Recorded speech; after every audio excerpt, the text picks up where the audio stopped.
Hello, welcome to episode 7 of Primary Target. I am your host, Who the Fuck. I am joined today by my friend Vargren, who is the co-host, and our special guest, Gim, who is a friend of ours. Hi Today we're there. going to be talking... Oh, sorry, go ahead. Just say hello. Hello. Today we'll be talking about a number of things.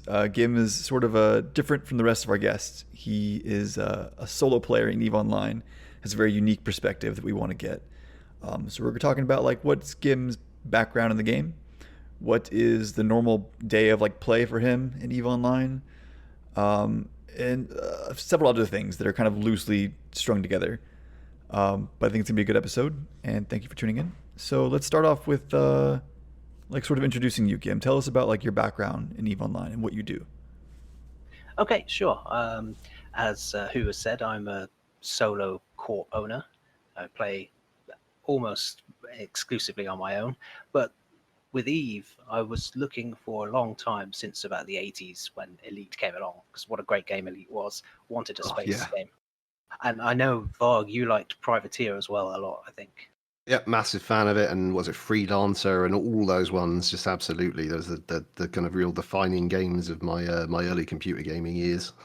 Yeah, and the X games as well. I quite like those. But then when EVE came along, I was at the same time I was playing quite a lot of Warcraft, and I realized quite early that I didn't want all that organization of big guilds, big corps. I quite like the idea of just doing what I wanted to do, and so I made a little corp once I'd got the skills for it, and just started from there. Really, I started in 2009 as the main character, but early on, I think I was looking at a lot of videos. I watched the guiding hand stuff, and I knew the clarion call. So I knew that you had to be a bit careful with this game. So I didn't even use my name, this name, Gimbertle. It's not my character's name. This is how people know me from World of Warcraft. So I understood the paranoia almost instantly. Just getting started really early on the EVE skills. Mm. And I found that it was, I don't know, it was such a difficult game to learn early on.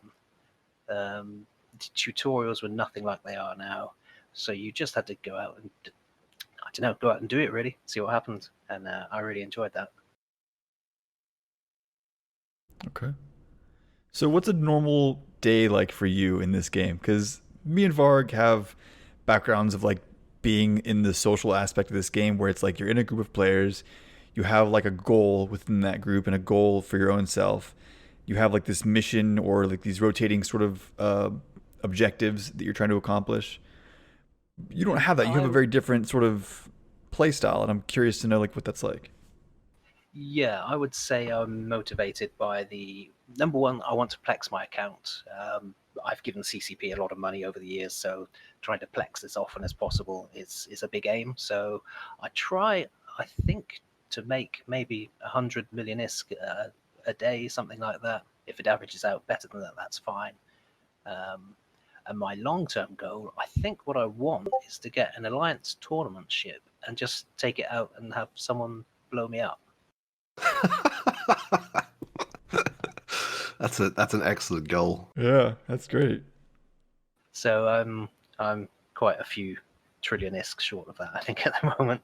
But yeah, so a normal day, I've got a high-sec corp, which is essentially just me. Had a few friends in, but they've all disappeared now. I will spend half my time in high, half my time in a quiet place in nullsec. I don't even know. I'm so paranoid. I'm not even sure I'm going to tell you where it is. It's Great Wildlands. Yeah, thank you.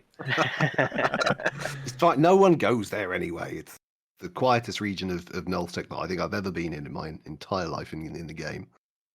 Yeah, and that's why I like it. I will find a nice little spot. I generally look for DD sites, which I run solo. No links, no supports, no alt characters, just my character with its...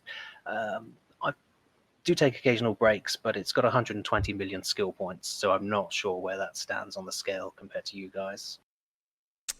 Was it a little more than me, but that would make sense because we both kind of... I think you got me into this game years ago, I think, didn't you?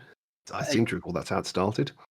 Yeah, I think I tried to show you a few things, and then once you joined a corp, you could tell me lots of other things. Like, I didn't know what's a point. I just know something Yeah. called a warp. Yeah. It was. I still have such fond memories of those early days of because the first time the first time I ever got concorded, I was.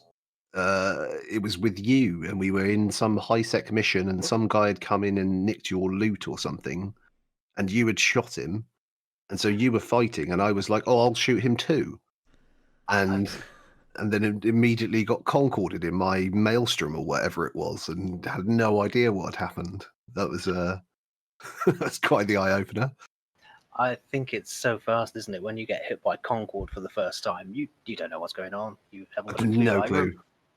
I do remember that one vaguely. I had a better Concord one when I think I took a Megathron out just around low sec, just to see what's what, probably very badly fitted. And I would jump from system to system, and I managed to find a guy mining, and I think he was in a Hulk. Caught up to him, got a point on him because I knew what a point was at that time, and then got concorded because I didn't realize I'd jumped back into high sec.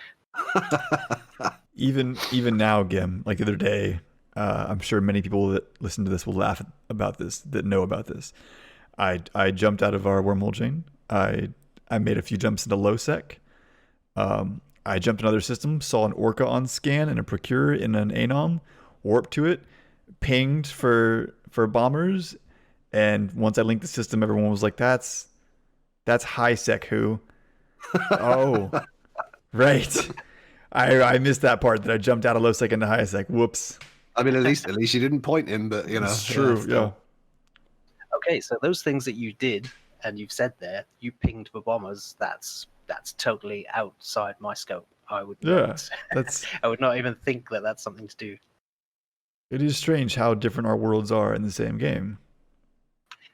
Yeah, which is one of the reasons that Eve is such a great game. I think in terms of freedom, Minecraft maybe comes close, and that's it. Other games like Skyrim and Fallout, you can run around and do your own thing, but it doesn't feel like you can change it.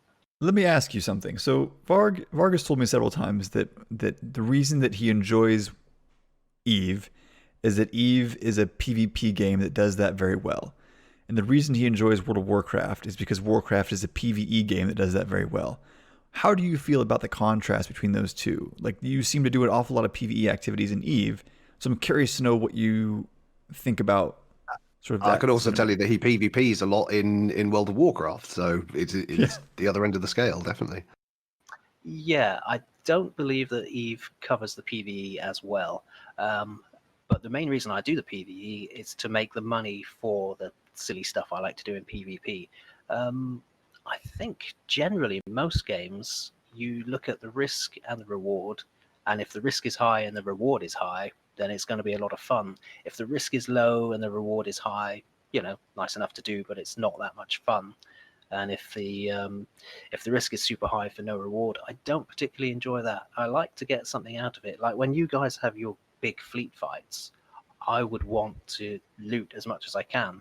And it doesn't mean anything to me to get a couple of billion on a Z kill mail and not loot it. I'd rather have 100 million kill and loot 50 million from it than get a dreadnought and get nothing from it. It's that type of motivation for me. It's the reward, but only because ultimately I want to do something with all the ISK and try and, like I say, get in a nice Alliance tournament ship. Yeah, see, that's I absolutely do come at it from a completely different angle. If you were to give me the option of like you can loot this one Titan, or you can kill these 10 Titans but get nothing, I would take the 10 Titans every time. I'd be like, yeah, let's kill more stuff. I just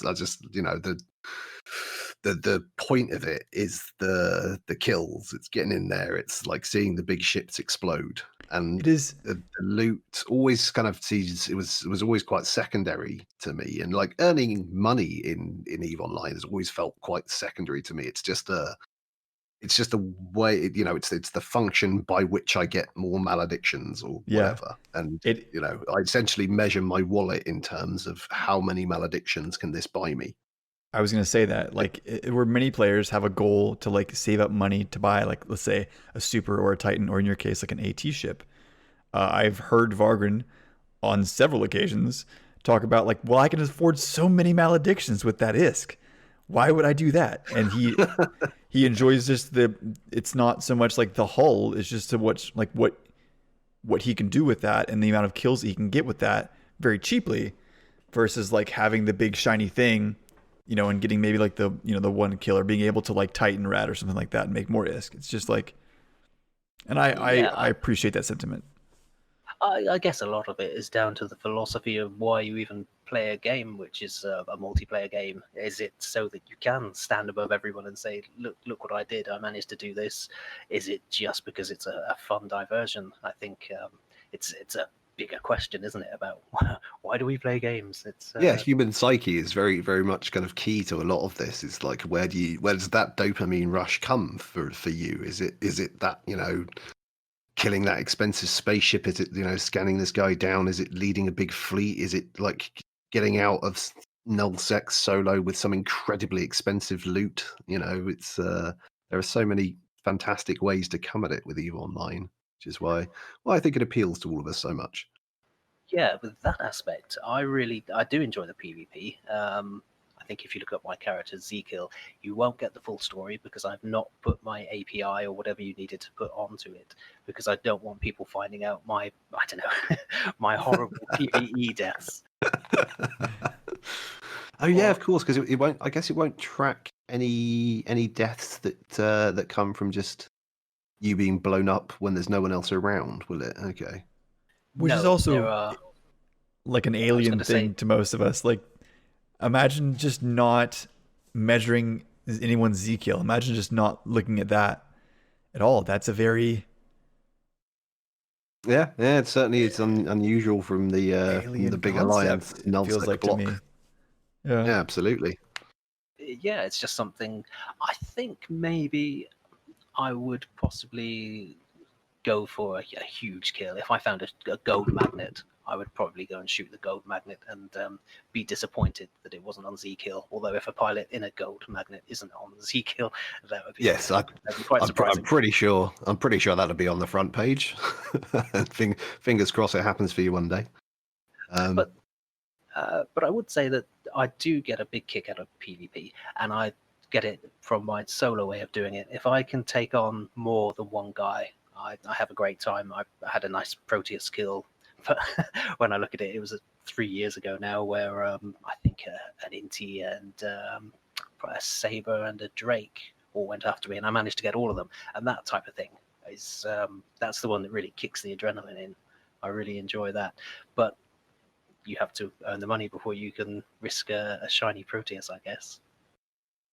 Absolutely, but I mean, just this kind of moves on slightly to the next topic. But speaking about kind of flying risky, expensive things around, you are a entirely solo pilot. You have no alts. Just to confirm, there's no Sino alts. There's no scouts. There's nothing like that happening. There's no intel channels.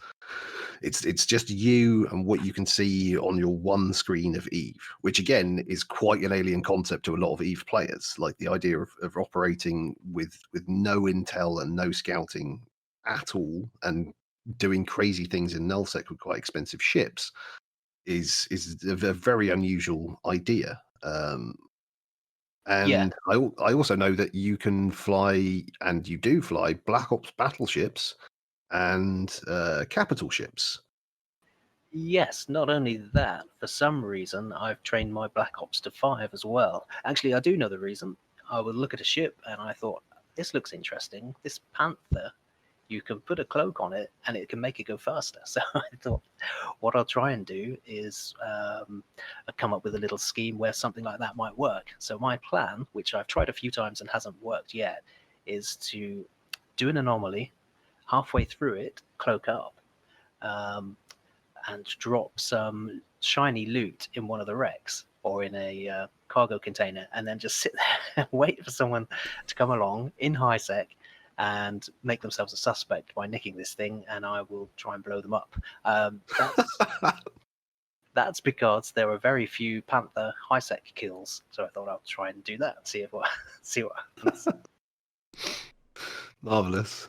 I would certainly be quite surprised to see that happen. If it ever works, I would want to see that kill mail or loss mail. Just imagine like the person who that trap gets sprung on being like, what? What just happened?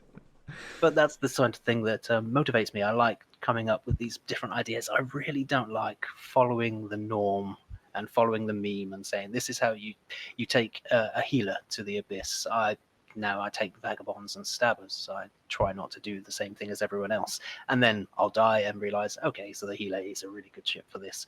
But I'll try something, and I like that with the Dread. As a solo corp, I had dropped, I think, a control tower down in one of the quiet Great Wildlands places, and I realized that in one of the DDs for 10 out of 10, there's something called a docked and stationary mammoth, and you need about 2k DPS to take it down, and my single solo ships, my Loki or my Bacarial, just wouldn't do that. So the Dreadnought was specifically to do that. And I think I took a little break. How? I mean, just you got to take me through the process here. So you thought. So what order did it happen? Did you see the site? You saw the thing, and you were like, "Oh, I need a dreadnought for this. I'll then train into dreads." I think so. Yeah, the first time I saw these 10 out of 10s, Eve Survival was the site that you could go to find some details about it, and the notation was you have to bring a friend to take this docked mammoth down. The mammoth, it only has the overseer's personal effects in there, but they're the high level ones. It's worth maybe 100 million plus. So I thought, yep, that's why I'll do it. The most amusing thing is I never used it for that. I think I tried to do a bit of ratting in it before ratting with dreads was a thing, and I didn't understand about how to get the tracking down enough on it. That didn't really work, and I think I took a break from the game, and I came back to find the control tower, and the dread had gone. Oh no! Oh, so they all just disappeared. I mean, how did you get the dread there? Did you just gated it through Great Wildlands? Sorry to say, I don't remember. I think I must have bought it off contract in one of the stations, and yeah, I flew it through. I guess. Blimey. But the thing is, I realized that the way I play and the way I look at stuff, I will find some expensive loot and then stick it on the ship. I don't know if you guys did this when you first started playing. I thought, I'm not spending money on the market. I'm going to loot all the stuff and I'm going to put it on my ship, which is something you sort of bring from games like Warcraft. And it just absolutely, yeah. Yeah, I can remember doing that. Yeah, I remember having like a hangar that was probably 10 bill worth of just junk modules. I was like, I'm gonna need that. I'm gonna put that on my own ship instead of spending it. Wait, I'm not gonna buy off the market. I have it. I'll just at some point I'm gonna need this meta missile launcher. These 2 meta missile launchers, and I'll need them for something. And then one day I was like, okay, this is insane. I'm a hoarder, and I need to look at my life and reconsider my choices. It's a great game for hoarding, isn't it? I've got stuff all over the place, and I find that if you take a break from the game, you come back, you have to spend a lot of time flying around, which I can do as a solo pilot with no structures, because I can do this in high sec. No one's going to war deck me, and I feel quite safe when I'm flying around from station to station, which is the total opposite, of course. As soon as I get into low and null sec, I've got no friends at all. The entire world is an enemy, which I think is a really good way to look at Eve. I remember absolutely. I remember when I was in between my first corp, which was Pandemic Horde, and Brave, when I was a very new player to the game. And I remember owning a Vexor. I think I had a Vexor and maybe 300 mil to my name, because someone had left Horde and like donated all their stuff to me, being a new bro. And I remember like going around high sec, and I did like a couple of sites. They probably weren't even on the scale of like Havens, But I just remember thinking that was so cool that I had my own cruiser. I had like all my stuff that I needed inside my cruiser. I could go around high sec freely and do as I wished as like my own solo player, and that was like fun for me. And I thought that this is so cool. And I I think that I haven't thought about how much fun that was for me and how sort of like free I felt in that until like today when you and I are talking about like you being a solo player and kind of doing as you wish in this game. And after that point in my Eve career, like playing in a null block and then having like space jobs like being an Alliance FC, um, and like even now being a CEO of my own corporation with players, uh, I sort of miss that freedom to just play the game how I want and not have any rules sort of except for my own. And I sort of envy you here, Gim. I'll be honest with you. Yeah, I think if I had not started with Warcraft, where you get the social aspect from the guilds, if I'd started with Eve, I'm almost certain I would have joined a bigger corporation to make space friends rather than fantasy friends. But I think just having a little bit of knowledge when I came in, I realized that I could do that. And then um, I have had friends and people in the corp. Varg was in the corp for a while, and we did some stuff together. We'd try and set up traps, learning about how all these various things worked. But I think he quickly sort of outstripped that and wanted to go off. Didn't you join Red versus Blue for a while? Yeah, I hopped into RVB for a little while. I went out to because what? So we had a mutual friend who had a buddy that played Eve, and he was part of Mostly Harmless, who again were part of kind of like the old Northern Coalition um, back in the days of kind of the Bob had turned into IT Alliance, and the big war in the North was happening. So I just kind of got thrown into a Drake and told, go here with these other 5,000 guys and sit in this system while it lags out like crazy for 24 hours, and occasionally you'll get to shoot a missile at someone. But the flip side of that was I learned a whole ton about how everything works, and I think I never really kind of got over that flying solo kind of mentality of you need to like there is a definite thing in Eve where it's good to treat your ships as ammunition and not get overly attached to them and not worry too much about your losses. Yeah. But I never really got there. I'll be honest. Like every loss still hurts. Every time I die in a malediction, that still bugs me. Even if it's a tiny fraction of my net worth now, and I could buy another 1,000 maledictions if I wanted. Regardless of that, I hate dying. Every time I die, it really does bug me, and I think that's certainly something that that Eve does that no other game does really. Like I don't have a similar kind of reaction to it in like some first person shooter or in losing at Rocket League or dying in a raid in World of Warcraft. So yeah, I definitely thank that kind of that early start that we had of just I mean the one memory that I have of one of the really dumb things that we did was both bought a faction battleship. I think you had a Fleet Tempest and I had Tempest, a yeah, and we jumped into a wormhole with our faction battleships and just started doing some site in a wormhole without really understanding what we were doing, and they would horribly fit, like completely Tech 1 and just being utterly clueless, and somehow walked out of there and it was still fine. I don't think we even died doing it, did we? I can't even remember. I do have a dead Tempest fleet issue in a wormhole. Well, maybe we did die. I went. that does sound more accurate, certainly more believable. But that's what I like. You can when you don't know the game. I enjoy that period as well, where you can just jump around and do whatever. I made friends recently with a guy.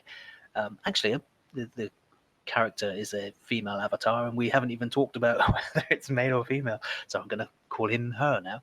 And she, with the new character, just jumped in a probe and is off in wormholes, just doing whatever and not understanding the danger or anything like that. And that was really nice to me to talk to a new player and try and get that perspective again of how little you know and how steep, I guess, the learning curve is in Eve. I think it's eased off a bit, but it's nice just to know that you have learned something over these 10 solo years.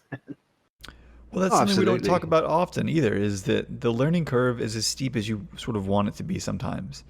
So there's this like, so if you never leave high sec, the learning curve is as steep as the play in high sec allows, right? But then as you want to reach out and do new things, that's when the learning curve becomes more and more and more steep. You want to go into low sec. Well, there's a steeper learning curve for low sec. You want to go into null sec. There's a steeper learning, but like some people are just happy with staying with that initial learning curve and they enjoy that, which is like nothing wrong with that. I mean, there's so many aspects of the game as well. Like sometimes Gim will talk to me about his market investments or invention. Invention's a perfect one. I've killed like 20,000 people in this game. You know, I'm on top of all sorts of kill boards and all this kind of stuff, and I have literally zero clue about how any of the industry in this game works. And the flip side of it is that Gim could take me through pretty much every stage of the entire process. I'm pretty sure.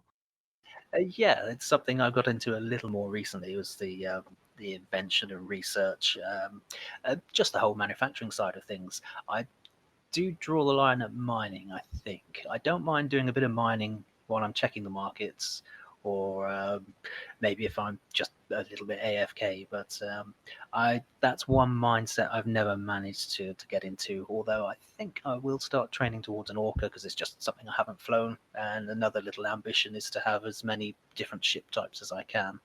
But there are things that you do. I'm sure that my overview would be utterly terrible if I got into a big fleet fight where there are a couple of hundred people either side. I would be awful at finding the correct target. It just wouldn't work that way, because when I come across 200 people, I'm it's not a fight. I'm dead, so it doesn't matter. Yeah. I like trying to take on more people. Maybe if I can take on 6 people or something like that, then I could possibly choose the right target. But the whole idea of one thing I've never liked the idea of is I'd have to follow someone else's doctrine and how to fit a ship, and that's not what I want. I always like my ships to be quite well armored and well tanky, which I'm sure we will mention a little later when we get to one of my kills. Yes, yeah, we'll get there. But actually, that does bring us on quite nicely to the next topic, which was the as you may have noticed, Nullsec is currently kind of setting itself on fire, having a big old war. The Imperium is kind of being attacked from all sides by kind of various this big, what are we calling it now? Pappy, the pandemic horde, Yeah, and Pappy. Legion and Frat and Test and Legacy. The whole kind of the whole shenanigans is kicking off. There's all sorts of memes flying left, right, and center, and various kind of psyops campaigns going on in all sorts of kind of the Eve media. So, as a solo player, does this have any effect on you at all? Like, would you even notice? Like, if I hadn't mentioned it, would you know there was a war on? I was aware it was happening. I don't look at Reddit. It sounds like as much as you guys, but I'll watch a couple of channels and see what's going on. So I was aware that the possibility of this war was happening and roughly when it was going to start. But other than that, it has made no difference at all. I just carry on doing my thing. I don't really see any of the 2 big alliance sides coming into the space where I am. I think Pandemic Legion might have a Fortizar in one of the systems I visit occasionally, but that's it. The thing that it does affect me is I spend a lot of time trading, so I will keep an eye on what ships are disappearing, what the meta is all about, and whether I can just make a little bit of money on the markets. I do tend to do my market stuff in the smaller hubs, though. I started as a Minmatar character, so That's where I look at Oh, Wrens. Wrens and Heck. Yep. Yep. And that's where I try and do my stuff. But for the war, no, absolutely no effect. Unless I think you as my little spy in all nullsec. I want to make it quite clear that since the day I joined Brave, I've always said that I am a spy for a one-man high-sec corp. Yep. This is the one-man high-sec corp. And I think you told me that you saw quite a few Feroxes, and there was something else that would use hybrid turrets. So I thought, okay, I'm going to buy some mag stabs. So just bought a whole bunch of magnetic stabilizers just to see if it happened. You would have done well with Caracals when I was an FC in Brave. I tell you what, like. Actually, I have just done well with Caracals in the. I don't know if you know much about these recent proving ground. I know you talked about them. The 2v2s. It's all cruisers, and the Caracal was the most popular one for a while. Yeah. So I picked up a few, and they're going for normally a cruiser on average is about 10 million, and they were starting to go for 15 to 20. So you can just make a little trade there. So it's just a tiny bit of kind of war profiteering. Essentially, is the kind of the opportunities for the high sec player during these big wars. Is like watch the kill boards and look at the videos on Eve, Reddit, and see what's blowing up. Yeah, you can just learn just by following the moving averages on the market on ships, or even just as simple as ammo or something like that. You can just get a little idea. But I do like it as not as a solo player, but as an Eve player.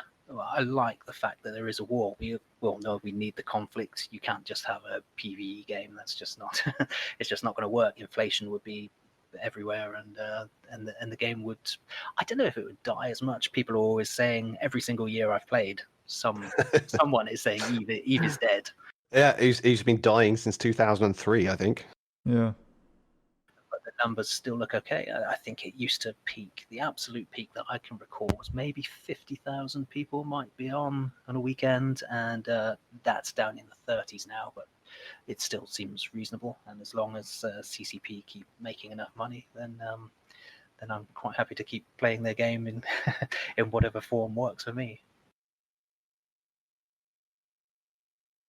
All right, so we've kind of asked you a bunch of questions. I was wondering if there's anything that you'd like to talk to us about, things that might not occur to us nullsec F1 monkeys.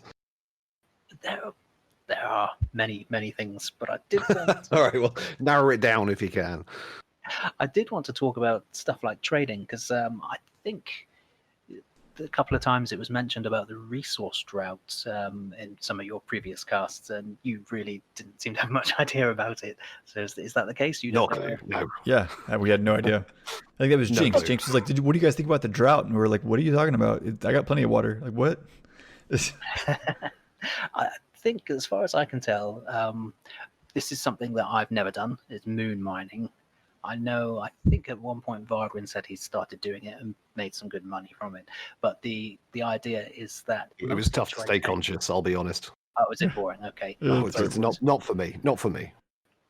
But I believe you can get every mineral from that, and tritanium is now mostly going to be a high sec mineral.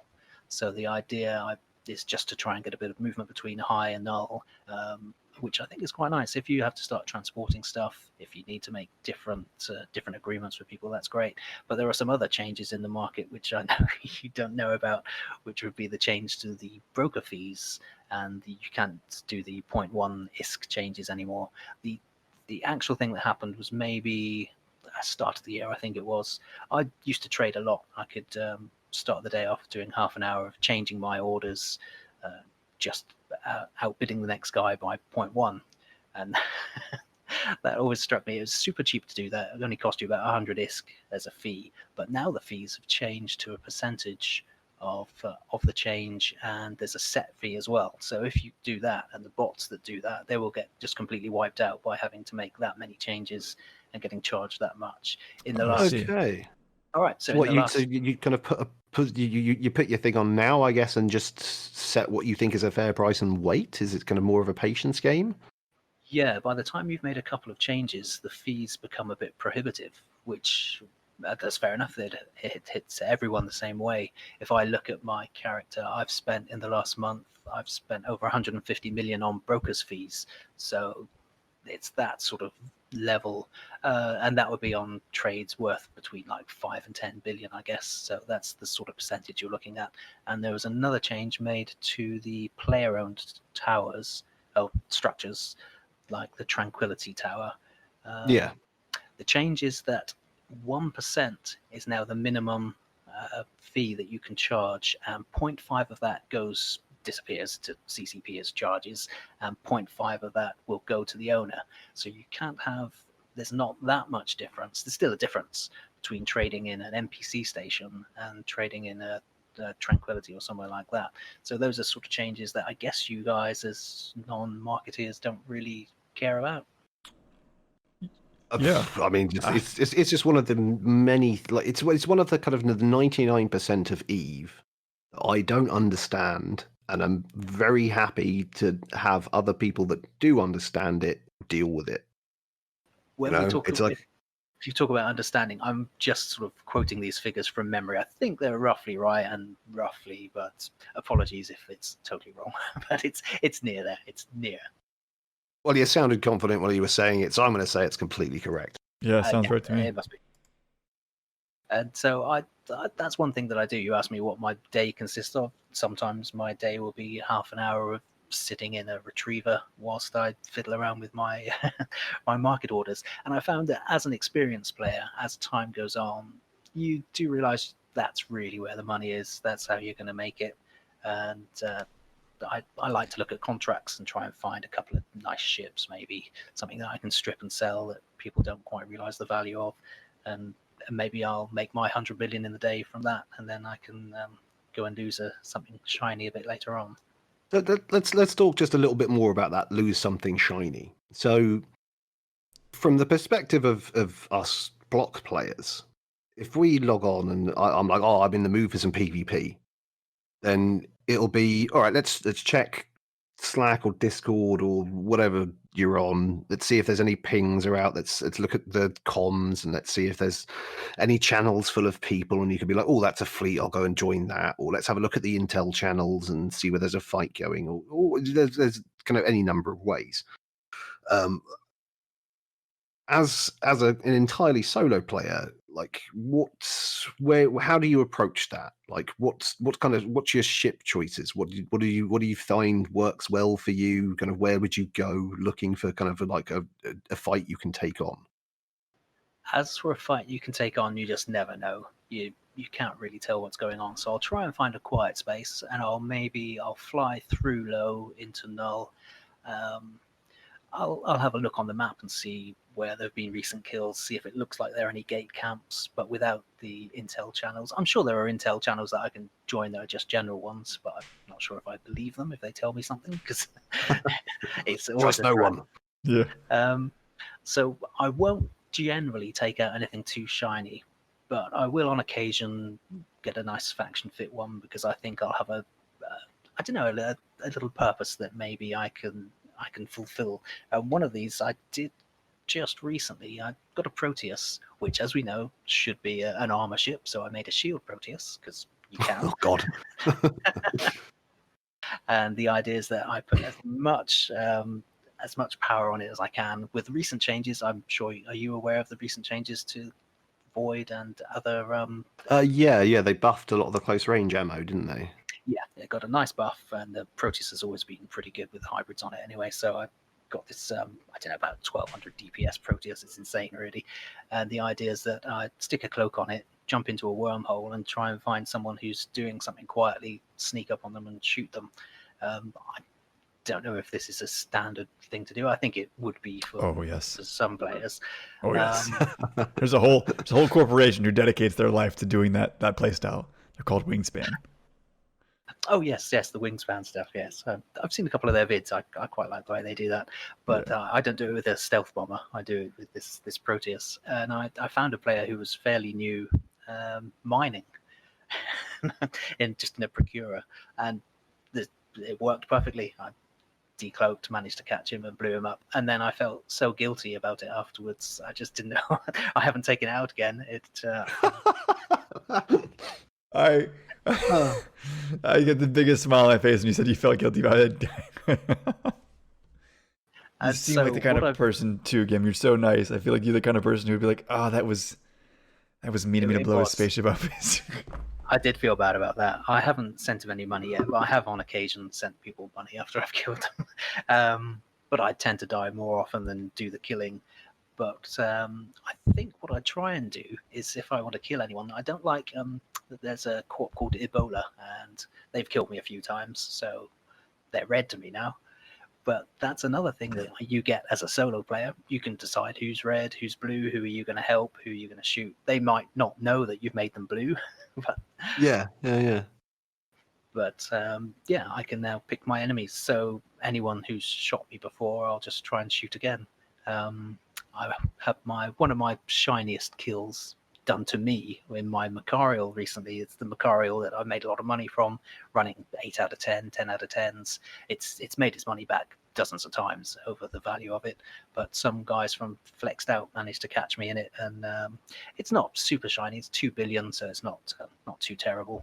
Although, I don't know, to some people that would sound like nothing, and to others it's like, what, 2 billion, are you mad? But well, yeah, I'm looking at it now. It's quite the tasty fit. Actually, that fit, I thought I was going to catch a Tengu in one of the sites that I was doing. So I'd dropped a cloak for a newt, I think, and I dropped the micro jump drive for a warp disruptor, I think, is on there, and 2 very shiny interceptors, and what killed, was it a nightmare, I think? Yeah, nightmare. They managed to catch me. I did make a bit of a rookie mistake. I had a few safes, and I just jumped from safe to safe, and I hadn't spotted that their combat probes had probed down one of the safes that I went back to. So that's how they caught me, and then had a nice fight. And they didn't say anything. I always put a F in local after any type of fight, and I was quite surprised they didn't say anything. So now I'm going to try and kill them all. No GF, enemies for life. Yep. You know, the very first time I saw that, I thought I had a fight with someone, my very first death, and he put GF in, and I thought, why is he telling me to get fucked? What's that? Oh, I think I'm gonna my new headcanon is that's what that means from now on. Yeah. How dare you? Yeah, space just became a lot more hostile. Yeah, I always heard this was a really nice community. What's going on? Right, sorry, what were we talking about? What's the No, that's pretty much what we were talking about. In fact, the kind of the how solo PvP goes for a completely solo player. This just kind of, I guess it's the kind of the total surprise of every gate activation. As there could just be anything waiting on the other side. You could be about to lose your big shiny ship and be sent back home by some gate camp or whatever. It's yeah. I exciting could stuff. scout. I do have ults, but I don't generally tend to use them to scout. They're just sat in the trade hubs. I've got an ult that I might occasionally run through a few systems in NDQ, or I might take I don't know, just jump in a Corvette and run around a little bit, see how it looks. But of course, This is an ult on the same account. No. Right, okay. Oh, hang on. No, it is on the same account. The ones Yeah. I've got an alpha account, and they're all in trade hubs. Yeah, it doesn't fly at the same time. I don't. Right, have yeah. two- Okay. I've never had 2 guys going at the same time, so I try and make it as safe as possible. And unlike Varg, I do have the mindset that as soon as I take something out, it's dead. I've accepted that. So I'm sort of able to roll with the losses because there's so much more money to be made in trading and marketing. So I'm not too concerned sometimes. Sometimes I am. I think that you have a lot more patience than most PvP players in EVE have, which is probably a good thing. I think that most players, if they wanted to go out in PvP, if they lived sort of in high sec or something like that, they would probably make their way to, let's say, like Tama or something like that, where they're like, you know what? I know I'm going to get a fight here. I know I'm going to find some action. I'm just gonna go to faction warfare, or I'm gonna go to Tama, and I'm gonna find a fight there, or I'm gonna roam Null, and I know I'll find a fight if I go, to this staging or something like that. Which Yeah, I will say I don't. When I'm doing if I'm looking for the anomalies and combat sites, I'm not looking for a fight. But if I look for a fight, I'll tend to go to Amamake, which is the Mimitar faction warfare one where all the fights are. yeah, And I'll just take something small, but there won't be any real value to losing or or even destroying anything there, because I'm pretty sure faction warfare guys aren't really going to be in anything too shiny. Right. you So, tend- go on. do you tend to find a lot of action in high sec as far as PvP is concerned? That's a different thing. I suppose you nullseekers and wormhole guys, you don't know much about station games and the way that people play around with making themselves suspects and that sort of thing. I don't know. Not, I mean, I knew about it years ago, but I think that a lot of the mechanics have changed since I was like doing merc stuff. I think one of the changes was that people would make themselves a suspect and then have a bunch of lodges that could. Oh yeah, the neutral remote rep. Yeah, so you had no chance there, but it's changed a little bit now, so that if you do get a rep, you then will. I think if you rep someone, you become a suspect. So that's changed. It made it a little more fair. And on slight tangent, I've never been a fan of ECM, and I like the ECM changes that at least you can shoot the ship that's ECMing you. Give them a bit more tank. I think that should be done. But there's nothing. It's very, very annoying as a solo player if you. It might only be a small gate camper, but if they've got a Falcon with them, that was just the end of the fight. Yeah. I think we can all appreciate that was a change that needed to happen, because it's otherwise it's just completely uncounterable E-War, which is just it was no fun to be part of. And having been on both sides of that fight, having flown a Falcon plenty, and having been Falconed plenty, it's kind of like it's not that great fun for either side of it, I think. So it was a solid change. No, I guess you can counter it, but you would have to use up 2 or 3 mid slots to have a very strong counter. Although I do remember I did have I think there was a point when you could make an unscannable Loki, and that's that was one of my most shiny ships. Definitely, there was about 6 billion worth on that one, and that was what I very first started doing some of these DD sites in, and it would take over an hour. And sometimes nearly 2 just to complete one of these sites. But I felt like the reward was worth it because it was just me. So if I happen to get an X-type module that's worth 1 billion, then bring it on. Give me more. So, all right. Yeah. Go on. So I guess Vargren has found a kill mail of yours. It's well, I mean, there were so many to choose from. I mean, a lot of them are ones that I can remember and ones that we've discussed. I found one of the ones where you lost. I think we were both flying Lokis, and we jumped through a gate camp and we both died. I think was what happened. They were Proteus, I believe. Was it? Oh yeah, you were in a Proteus. I was in a Loki. Yeah, and it was just the two of us. We were like in our fancy Tech 3 cruisers, flying around nullsec, thinking we were all cool, and then jumped through a gate and just both got utterly murdered. I think they started murdering you first, and I came back to help. And that always works out well, doesn't it? Turns out it was a bad idea for both of us. Yeah. But the one I actually want to talk about was this Praxis that you lost. Now, I would point out that Gim is a very experienced EVE player. He's, as he said, 120 odd million skill points. Knows how to fit a ship. Like, these. I'm looking through all your recent losses. They're all, fit correctly as you would imagine, doing the kind of the roles that you want to do. So talk to me, Gim, about this Praxis. What was the idea here of this triple 1600 mil plated with a large ansil, and also an X large ansil shield booster with a whole bunch of GIST B type kinetic shield hardeners, GIST A type explosive shield hardeners. So you've got a dual tanked Praxis with was it four dual 425s in the highs, and a bunch of, was it a couple of heavy nosses and a heavy newt? What was this?